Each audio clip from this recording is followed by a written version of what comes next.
जैसा कि हम जानते हैं कि किसी भी इलेक्ट्रिक डिवाइस को वर्क करने के लिए इलेक्ट्रिसिटी की जरूरत होती है, जिसे किसी एक्सटर्नल सोर्स से जनरेट कर सकते हैं।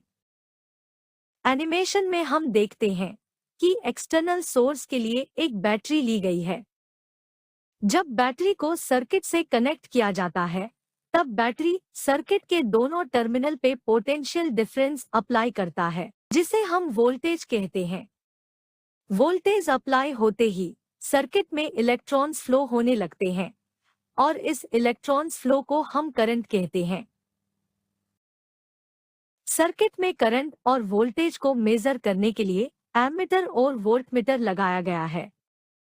एग्जाम्पल के लिए मान लेते हैं कि वोल्टेज की वैल्यू 5 वोल्ट है और सर्किट में 0.5 एम्पियर करंट फ्लो कर रहा है। अगर हम इस सर्किट में वोल्टेज को कम या ज्यादा करना चाहें, तो हम इसके लिए एक वोल्टेज रेगुलेटर का यूज कर सकते हैं।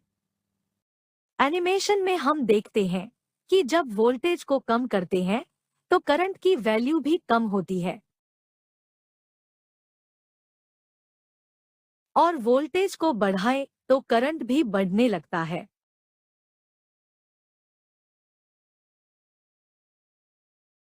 दूसरे शब्दों में कहे तो करंट और वोल्टेज एक दूसरे के डायरेक्टली प्रोपोर्शनल है और इसी रिलेशन को हम ओम्स लॉ कहते हैं।